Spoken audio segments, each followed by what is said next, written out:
Hello everyone, this is Defense Politics Asia, and the BRICS summit and hosted in South Africa is over, and there are certain very huge development with BRICS, and the biggest one I would say, uh, I think you probably would have known by now, unless you're living under the rock or you don't actually watch news, you don't read news, is that the they have included new members into BRICS.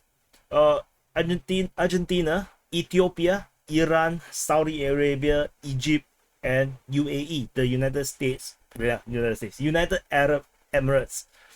They will become full BRICS members come 1st of January. So not immediately, because they need to do the government things. They need to align and do all this whatever agreements or alignment and everything. So come next year 2024 1st of January, this new 8 countries, 6 countries will become the new BRICS members.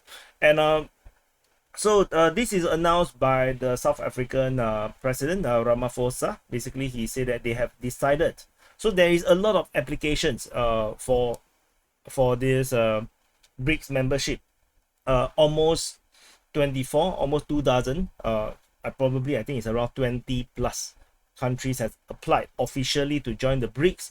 They have only accepted 6 tentatively, so it's not going to be like a massive super expansion, but yeah, they first take 6, because this is a gradual process from the BRICS nations. And basically they have he announced that they have decided to invite the Argentine Republic, the Arab Republic of Egypt, Federal Democratic Republic of Ethiopia, Islamic Republic of Iran, Kingdom of Saudi Arabia, and the United Arab Emirates as full members of BRICS. Membership take effect 1st January 2024. And they also try to console the other countries by saying we value the interests of other countries in building a partnership with BRICS. So they are also kind of worried to offend other countries just yet. So you may wonder, BRICS means Brazil, Russia, India, China, and South Africa. So that forms the word BRICS. But then what happened after you're going to add, Argentina, Ethiopia, Iran, Saudi Arabia, Egypt, and United Arab Emirates? Yes, it's not going to become a kind of like a salad word. They will be sticking with BRICS. So according to who? The Brazilian president Luiz Inácio Lula da Silva. He said that the name will remain as BRICS because it's beautiful, and Brazil start with is the first letter in this BRICS. So because Brazil is in the BRICS, so it's beautiful. So clearly they are not going to change it. They say that this child has already been registered, is now an adult, and she doesn't want to change her name. And we have now confirmed that BRICS is actually female, so you will not misgender it right now. Now you know that from the mouth of Lula, the Brazilian president, that BRICS is actually a girl. So so do not harass her, or no, this is not good. This will just encourage the patriarchy, and it's just not very, very good. So so what happened is that originally there is actually nearly 2,000 countries that have formally applied to join BRICS. And so during the summit itself, that nobody knows who will be actually admitted into BRICS. So they did try to there is all this hype about who will actually be included in, and South African officials have said that nearly 2,000 countries have formally applied to join the BRICS. And the South African Foreign Minister Naledi Pandor say that the BRICS leaders have agreed on the matter of expansion. So, and a detailed announcement will be made before the summit's close, which we already know the results, as I mentioned to you already. And they have a document. So they adopted this document to set up the guidelines and the principles, processes for consideration of countries who wants to become members of BRICS. So he told the state-run media, Ubuntu Radio. So this let me see, where's the next one I should join? So before I jump into further things, I also want to highlight that there is actually a lot of invited guests at the BRICS summit. You may not know, because I realized that this is not very widely reported. So of course, at the BRICS, we have the BRICS nation. We have Brazil, represented by their president, Lula da Silva, Luis Inácio Lula da Silva. For Russia, Putin did not attend in person because of the ICC, the International Criminal Court's arrest warrant. Putin did not want to complicate things for South Africa, so he did not attend, and he sent his trusted guy, his trusted right hand man, Sergei Lavrov, the foreign minister, to actually attend on behalf of Vladimir Putin. But he did appear on screen from afar. India's Prime Minister Narendra Modi is there. He's also the top guy, the top leader of India, and the top leader of China, President Xi Jinping. And for South Africa, of course, is the host, and the president, Cyril Ramaphosa, is represented. So there is actually invited guests from 17 different countries. This includes Algeria, that sent a finance minister. Bangladesh, they sent a prime minister. Belarus sent a foreign minister. Bolivia, the president was there. Cameroon's prime minister there. China also sent their commerce minister there. Egypt sent its prime minister there. Eritrea sent their president. Indonesia sent their president, Joko Widodo. Iran sent its president. Malawi sent its president.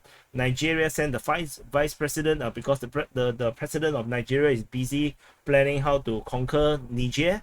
And very interesting representative or invited guest is actually the Sahrawi Arab Democratic Republic. This is actually the West Sahara Republic, and this republic is not like a very recognized country, in the sense that they are actually being claimed to be part of Morocco. And you will notice that Morocco is also not on the list. Algeria is on the list. So it's interesting that they chose to invite this semi-recognized country of the Sarawak Arab Democratic Republic to actually attend the BRICS. This actually signs pretty serious geopolitical ramification, I would say, for Morocco. But Morocco is extremely pro-West, pretty much like Singapore. So clearly Singapore is also not there because we are unfriendly country to Russia.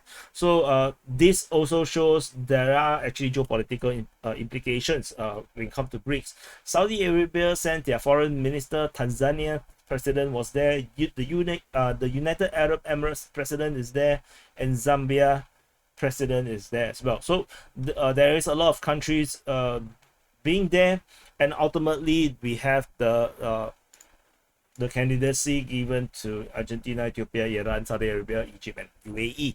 So they also mentioned about de-dollarization. Putin actually made a statement saying that the de-dollarization is actually an irreversible process. Now, he says that this is actually a balanced process. It's not like an unfair one, but it's a balanced, natural process, but irreversible one. Regarding the dollarization of the economic ties between the BRICS country, and in terms of their efforts that they have undertaken to develop efficient mechanism to settle mutual settlements, monetary and financial control. So this did set out formally that BRICS is definitely going to de-dollarize between trade among the countries, among the BRICS countries. And with this inclusion of these 6 other countries, with 11 BRICS countries next year, there will be 11 countries that trade among themselves without the United States dollars. So this and the new development bank, which is the central bank of sorts, a bank set up by the BRICS countries, they will also continue on this process of de-dollarization by increased lending in local currencies. Tentatively, the loans are all made in Chinese yuan.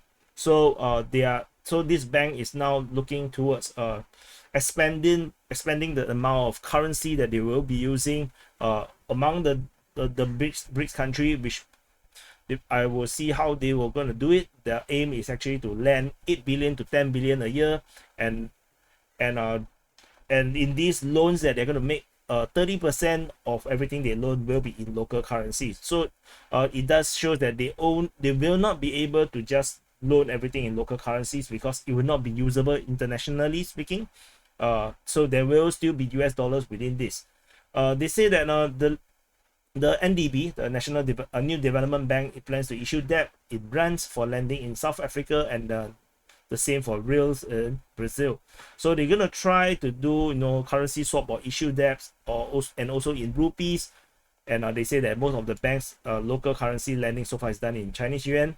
So additional other information to expand lending in local currencies include encouraging use alternative to USDs and stuff like this. So this statement is a blur. I'm quite sure you have no idea what I'm talking about. So this is a sign that actually they have not entirely fully figured out how to do this de-dollarization. All these speculations about the BRICS having a BRICS currency have not borne fruit just yet. I believe there might be geopolitical implications between this, because even within BRICS, they are so-called like the band of brothers are actually not brotherly. Like India and China is not really in very good talking terms. And if you notice all the photos, you will never see the Indian Prime Minister standing next to the President of China. Modi will never stand beside Xi Jinping in any photo taking. They will always be separated by someone. Usually it is the South African president, and this actually comes to comes into public scrutiny, because it is then known in the blatantly, not like live, but blatantly that the Indian delegation actually have announced, the foreign secretary say that the Modi actually spoke to Xi Jinping, and that he want to resolve the issue with the line, the LAC, the lines of I forgot what's the full name of the LAC. Basically, it is the border dispute between India and China, and there is continued tension in this Himalayas region, and Modi wanted this resolved with the Chinese side, and they say that the maintenance of peace and tranquility at the borders and observing and respecting the LAC is essential for the normalization of India-China relationship, which also means that the current relationship between India and China is not normal, because if you need normalization, it's not normal. So they say that there's the need for an understanding between the two leaders, so to create an early resolution for the standoff. And so the two leaders agree to direct their officials to intensify their efforts to decide where to put that fence and put that marker of where the border is, which clearly is not going to be resolved. This is just going to be courtesy, just saying that okay, we shall do more, we should work together. I'll send my staff to talk to your staff about this, and then they will just leave it at that, because there is no reasons for them to resolve the issue. So at least not on the China side. China don't feel the need to do it. So even within BRICS, we have this standoff, and we can definitely see that this is definitely reasons why a common currency cannot be created until all this band of brothers are actually brothers. But unlikely they are going to be brothers. And there is also rumors that Pakistan is not invited as a member because India had vetoed it. And also India is there's also rumors talking about India is worried that this expansion will only add to the geopolitical strength and support for China instead of in the side of India. So however, I do not agree. This part, like I said, this is not news. This is just opinion pieces that I have seen online. Because if you look at the kind of selection that was made, let me see. Did I put in the link? Yes. It is Let me see. Corporate. Did I miss it? I did not put it in. Oh my god. Yeah, so this is the one I want to show you. The Lula, the Brazilian president, says that the decision making on who to include into the BRICS organization, at least for now, is based on geopolitical weight, which means that if you are nobody on the international stage, they don't want you. And if you are nobody in your regional geopolitical sphere situation, yeah, they don't want you. So clearly Pakistan in terms of South Asia have not much influence because India is the massive giant powerhouse over there, and they don't really want to boost Pakistan, clearly because Pakistan is in turmoil. The people's president is currently not the president, so this and definitely looks like there is a lot of interference from foreign powers over at Pakistan. Clearly this is not going to be a country that will be included into BRICS anytime soon. And interestingly, you know, Brazil also is the one that invited Argentina in. They actually wanted Argentina to be in, and this actually also strengthens Brazil's influence in the South American continent.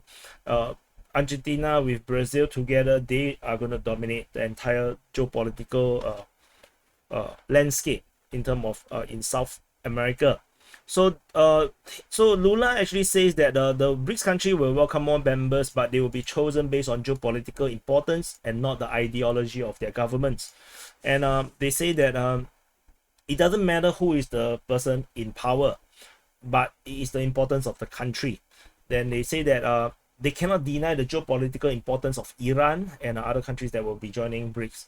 So, and currently he also added that Brazil will be supporting the entry of Nigeria, Angola, Mozambique, as well as Republic of Congo, which is kind of weird, I would say. I would say that Angola, Nigeria, yeah, these are interesting choices if you ask me, instead of someone from the Americas. But anyway, Africa seems to be the future right now. So if we go back to the situation of who was selected, you can see that the in terms of the chosen ones are really, you know, pretty powerful in geopolitically speaking in their regional area. Argentina is the next biggest country after Brazil in the South Americas, and together they will definitely dominate the entire geopolitics in the southern side of the Americas, creating a strong power base against the United States influence. And Iran, without no question, is the up and coming, you know, regional power over, you know, in the Persian Gulf and the Middle East. And Iran is getting more and more powerful, more and more influential. They have the backing of Russia, so I'm quite sure Iran is one of those that was you know, highly recommended or, you know, requested by Russia to be in.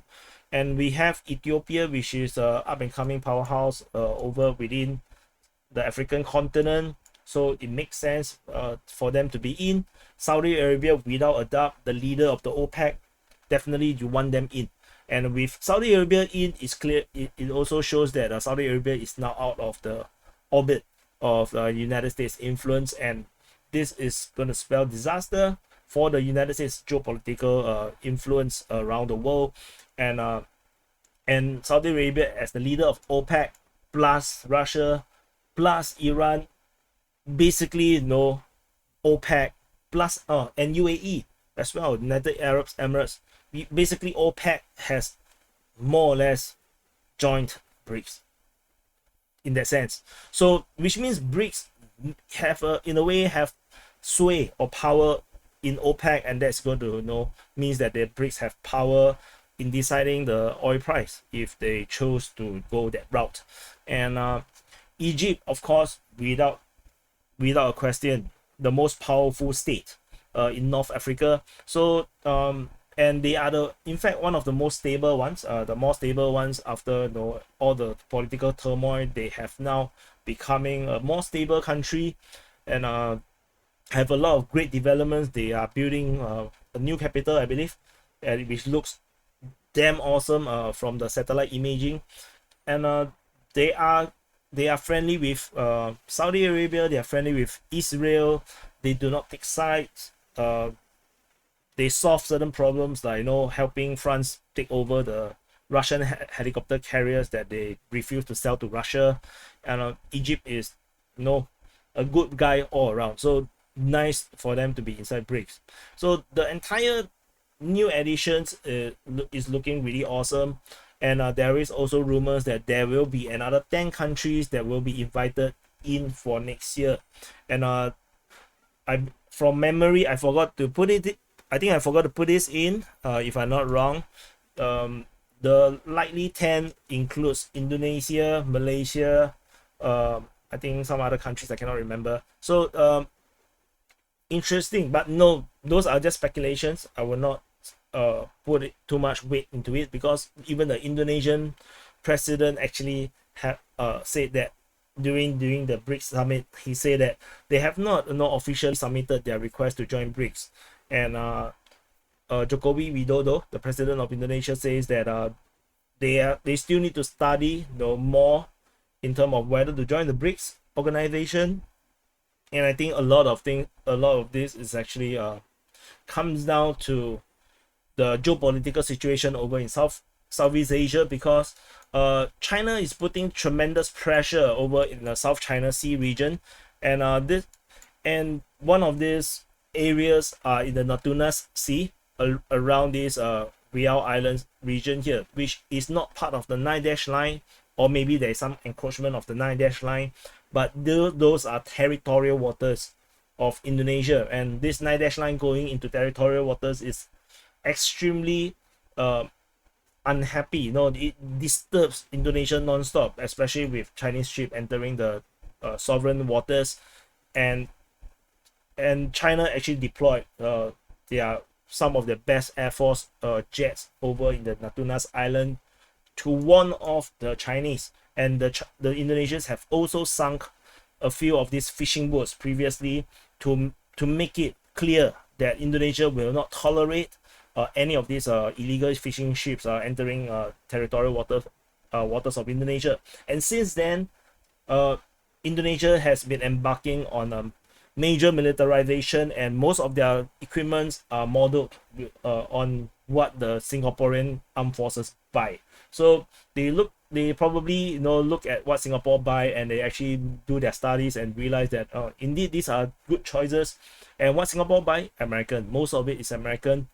And so the Indonesians now have F-16, but they also believe they bought the Gripen, or is it Rafale? I cannot remember which one. And they also have Leopard tanks. They have Apache, which is amazing. So the latest news is that they have decided to buy the most advanced F-15 in the world, the F-15EX. No one have it. So Indonesia is going to get the most advanced version of the F-15s. So looking forward, they are probably going to buy even more. And if they are continuing to model Singapore's armed forces, they are going to probably buy HIMARS as well.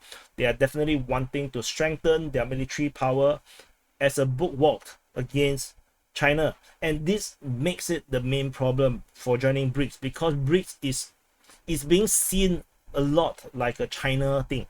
And because China is on the ascendance tentatively due to Russia getting stuck in a war in Ukraine and not even able to attend in person for this summit in South Africa for Putin.